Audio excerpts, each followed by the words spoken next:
Hi everybody. This should be, if we do this right, this should be the last video on theater history in Theater Arts 1. I'm kind of wondering whether I might go forward and start doing the theater history stuff for Theater Arts 2, but let's see what we can get through first. So we've already talked about a lot of Shakespeare plays. We talked about 3 Shakespeare comedies, 2 Shakespeare histories, and so far we've talked about 3 of his tragedies. Today we're going to talk about 2 more of his tragedies, and then we'll call that a day. Like I said, there's a lot more out there though. The first one we want to talk about today is called Hamlet. Now Hamlet is by many people considered to be the greatest play ever made. Partly that's because it was written by the greatest playwright ever, William Shakespeare. And Hamlet is widely considered to be, if not his best play, at least one of his greatest plays. It's a really fabulous piece. It's been done over and over again with many different variations. It's not quite as popular as Romeo and Juliet because the theme is a lot more subtle. It's not about love. It's, well, let me show you what it's about.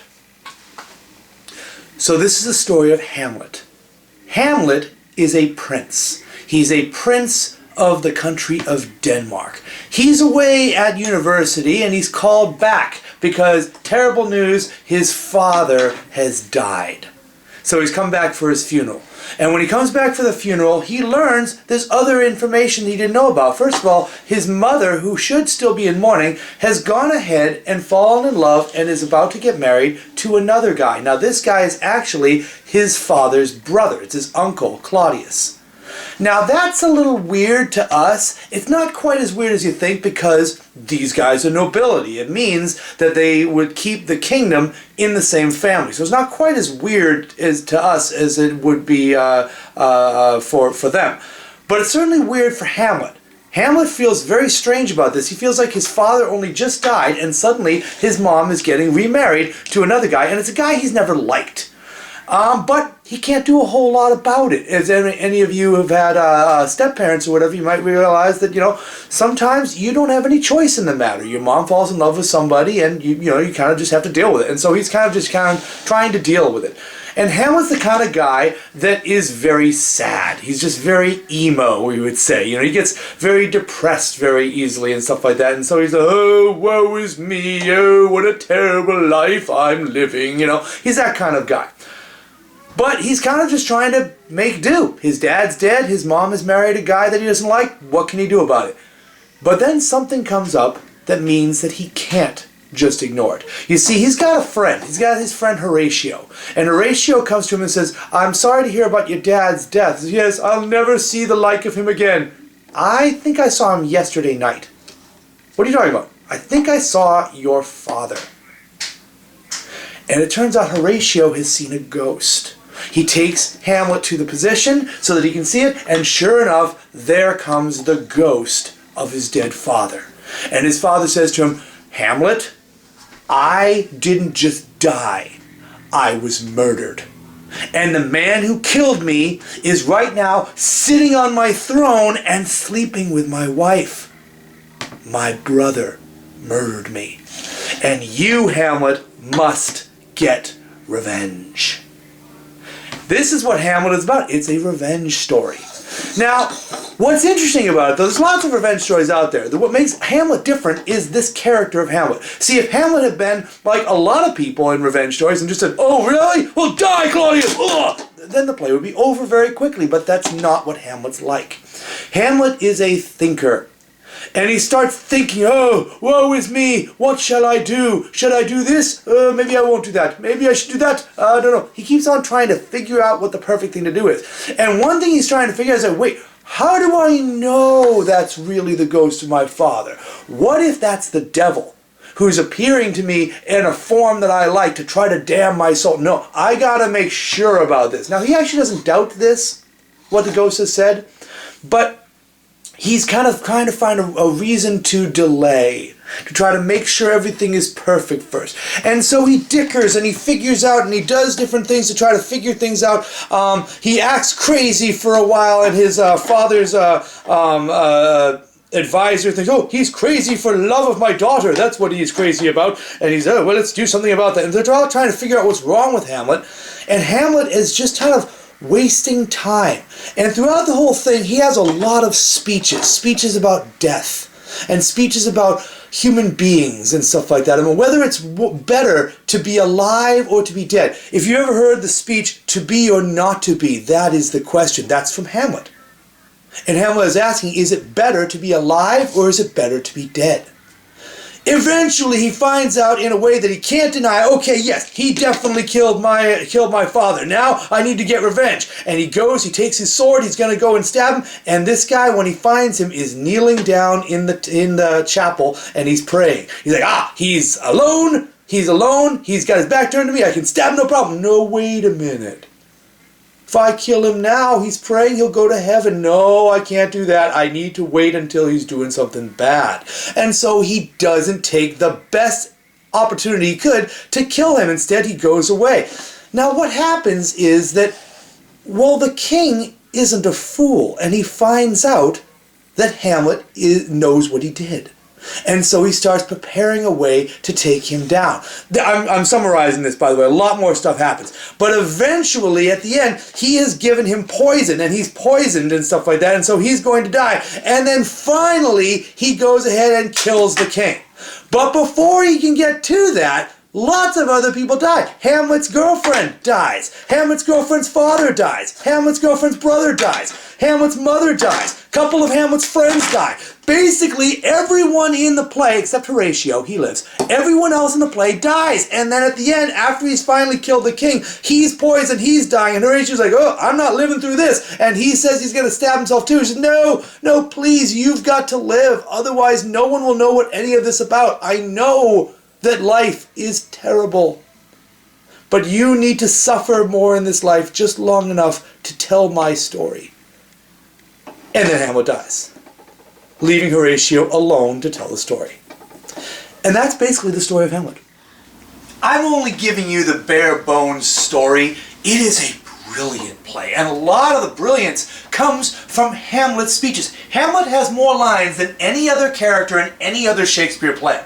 He talks and he talks and he talks and he talks, mostly to himself or to the audience. He talks about death, and he talks about how people are going to die no matter what we do, no matter how we work at it, no matter how much we paint our faces to look beautiful. Eventually we're going to be food for worms. It's a dark play, but it's beautiful. It really is a lovely play. We did this once. We had some problems with it. I'll tell you about it some other time. But I was very pleased to have been a part of it. It was really a great show. So what is Hamlet's hamartia? Well, this is an interesting one. Hamlet, his hamartia is very much different than some of the other ones. Hamlet's problem is he thinks too much. If Hamlet had just gone ahead and acted and done things instead of sitting there and talking and thinking about it, he would have killed the king and he would have probably survived the play. But everything ends up wrecked because Hamlet can't stop thinking. He's very, like I said, he's very emo. He's all about thinking and trying to figure out what is the best thing. And that's a wonderful parallel to Romeo and Juliet. We talked about Romeo and Juliet before, and I told you I believe their hamartia is that they don't think at all. They just act, and they don't think it through first. But Hamlet's the opposite. He thinks without acting. So if you took Hamlet and Romeo and squished them together, you might find a guy that would live through a play. But in any case, it's a brilliant piece because we're able to get inside Hamlet's brain and see what he's thinking. And what he's thinking is quite interesting. Anyway, that's Hamlet. Now, many people believe Hamlet's the greatest play that Shakespeare ever wrote, but some people disagree. And some of those people that disagree, the play that they like to look to instead, and they say this is a better play, is our last play we're going to talk about, which is Othello. Now, Othello's not as popular as some of the other ones. In fact, of the 5 plays that I talk about in Tragedies, Othello is usually the one that people haven't heard about, but you probably should hear about it. It is an excellent play. Let's talk about it. Alright, this is the story of Othello, the Moor of Venice. Now, Othello is a black man. And it's very important to the story that Othello is a black man. And Othello has fallen in love with a white woman, whose name is Desdemona. Othello is also a general. He's a general in the city of Venice. And so he's a very important guy, and they're in the middle of a war, and so they kind of need him. He's fallen in love with this white woman, and he's been keeping it secret for a while. But the guy somebody that's found out about it is this guy named Iago. Now, Othello, even though he has the main character, a lot of people believe he's probably not the main character, even though he has the name for the story. Because Iago has a lot more stage time. And arguably, he might be a lot more important. We kind of follow him throughout the play a lot more. Now, Iago is the bad guy. See, Iago pretends that Othello is his friend, but he actually can't stand Othello for a couple of reasons. One reason is because he's his boss. Iago is a soldier, Othello is a general, and he doesn't like taking his orders. And it doesn't come out and say it, but it could be that Iago doesn't like Othello because he's black. And the one reason that you kind of think that might be the case is that he, whenever Othello's not there, refers to Othello as that Moor. Now again, if I refer to somebody all the time as, that Korean guy or something like that, you might, after a while, get the idea that I don't like Korean guys. So you get the idea that maybe Iago doesn't like him because of him being a black man, and a black man that he has to take orders from. In any case, though, Iago pretends that he feels no such thing when Othello's around.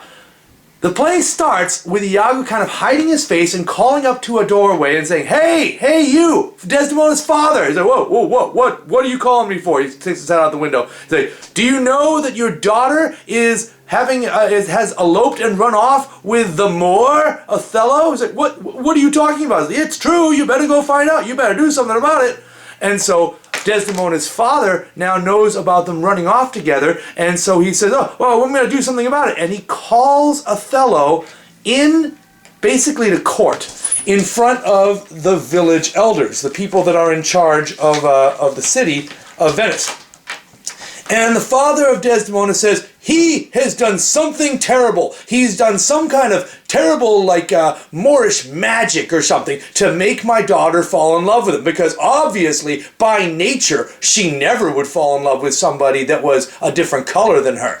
And so these guys are called I don't know if we like this idea, but at the same time, we kind of need him. And into the middle of this comes Desdemona. And Desdemona says to them, despite what my father says, he never used any kind of magic on me. I've fallen in love with him because of his bravery and because of his stuff and how nice he is and stuff like that. And she basically says he's never used any kind of magic at all. And this guy says, no, he must have. And they say, well, look, we still need him anyway, so we're going to say, never mind what you want. He's married to her, and so that's the end of it. And they say, end of it, and they leave. And she goes with Othello, and the guy is very, very upset about this, the father. And so he takes him aside for a second. He says, you beware, though, because that woman has betrayed her father. And that means she might also betray her new lord. She might betray you. He's like, why would I believe that? And so he's not afraid of that at all. But it kind of gets into his mind a little bit. Now, Iago's been watching this happen. He's like, darn, it didn't work. I wasn't able to ruin them. But he watches the two of them together, and he says, maybe I can find another way to ruin them.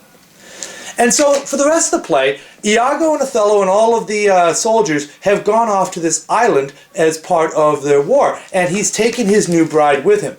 And Iago has decided that he is going to try to ruin Othello through jealousy. He basically just kind of, bit by bit, starts poisoning Othello's brain to making him think that Desdemona is sleeping with somebody else. There's this particular guy named Cassio that he's trying to make him think that. And he's very subtle about it. He's not very obvious. He just for example, these two are sitting together and talking on one side of the stage, and these guys enter on the other side, and Iago says, oh, I don't like that. What don't you like? Oh, nothing. Okay, whatever. He goes over there, he doesn't say anything, he doesn't say anything obvious. And then later on he comes to me and he says, what were you trying to say about that you didn't like that? He's like, well, no, it's nothing. I'm sure it's nothing. It's just a rumor people are saying. I'm sure it isn't true at all. What rumor? Well, it's not even worth repeating. It's not even worth repeating. And I don't think you want to hear bad things about your wife anyway. What what rumors? What rumors are you talking about? Well, some people are saying that she is sleeping with Cassio behind your back. But it's probably not even true. No, it's not true at all. He's making it up. He's making it up right now as he's telling him. And Othello, of course, is, no, I don't believe that. And he doesn't at first. But bit by bit, Iago starts making him see things that aren't there.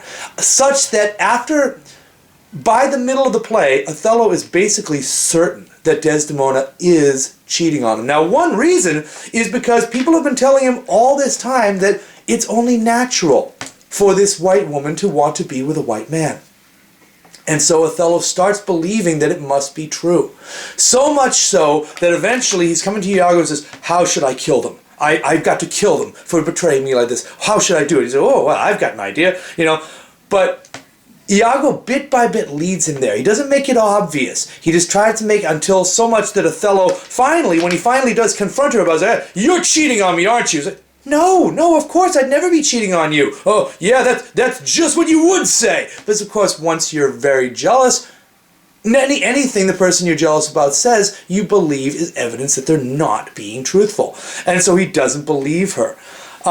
She's feeling very terrible about it. She goes and talks to her maid and says, oh, this is a terrible, horrible thing.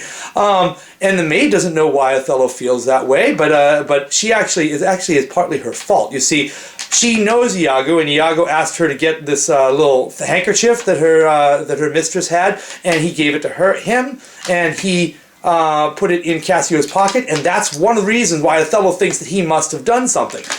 In any case, though, Othello is so angry that he decides that he is going to kill Desdemona. And so one night, as they're getting ready for bed, he basically tells her, say your prayers because I'm going to kill you now for cheating on me. He's like, I swear I didn't, but I pray anyway. And then he does, and he kills her in her sleep. And then in comes the maid, and she's like, oh no, what did you do? He says, I did what was just. I did what was right, because she did. He's like, well, what? She didn't cheat on you. He said, what about that handkerchief then? He said, that handkerchief? That's why? I gave that handkerchief to Iago because he asked me to. And suddenly Othello realizes what has happened, and that he's been tricked this whole time by Iago, who he thought was his friend, and turns out Iago was his enemy. Iago is captured by the police and whatnot, but at the end, he is not dead. Desdemona is dead, and Othello is now being accused of murder, which he did do. And so he ends the story by saying, when they ask about my story, tell people it ended like this. And he stabs himself, and he dies. And Iago is apparently going to go to prison, but he lives. He lives to the end of the play, where Othello does not. And again, that's a quick summary of the story of Othello.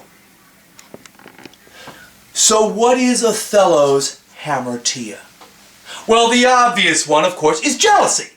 He's been made to feel jealous in a lot of ways similar to Much Ado About Nothing, where somebody's made him to feel jealous over something that isn't true, but he believes it's true, and that jealousy is so much in his mind that it tortures him until he destroys the woman that he loves and that loves him because of jealousy. So I think to argue that his hamartia is jealousy, there's a lot of evidence for that. But I want to throw out another thing. In Shakespeare's day, it was considered virtuous to accept what you are. If you're the son of a king, you're going to be a king, whether you want to be or not. And that was good, to accept what you are. Now, what about Othello? You see, in Shakespeare's day, they would say, no, you are a black man. You're supposed to be with other black men. People are not supposed to marry outside of their sphere. I mean, if I was a rich man and I fell in love with a poor girl, they would say, you can't do that. If I was an Englishman and I fell in love with an Irish woman, they said, you can't do that. If I was a Jew that fell in love with a Christian woman, they said, you can't do that. And heavens to Betsy, if I was a different color than the woman I fell in love with, that was a huge deal. And it was just not done. This seems odd to us because, I mean, at this point I usually ask my students, how many of you know somebody or are somebody that is, in a relationship with somebody of a different race? And usually a bunch of hands go up, and that's wonderful. What sometimes you don't realize is how unusual that is. When I was in high school, that was a little weird, but it happened. When my parents were in high school, it was like rebellion. It was like hippies kind of stuff. That's what they did. When my grandparents were in high school, it was illegal. In most parts of this country. You go back 400 years to Shakespeare, it was widely considered an offense against God. God put you there, and how dare you think you know better than God. And yet Shakespeare said 400 years ago it shouldn't matter. Love should be more important than our prejudice. Othello and Desdemona are the good guys. They are a biracial couple that are in love, and we ought to celebrate that love. That is one thing that Shakespeare is saying. They're the good guys. Iago, who's trying to break them up, he is the villain. That is astonishing for someone to write that 400 years ago.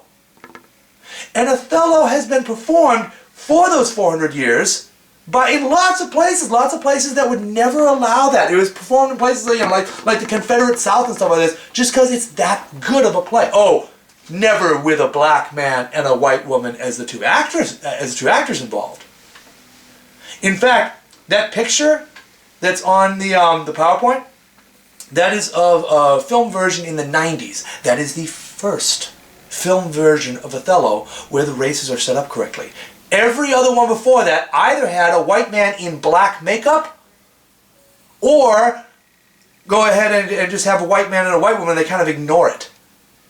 This is the first time they've actually had a black man and a white woman. That was in the 90s. That was really recently.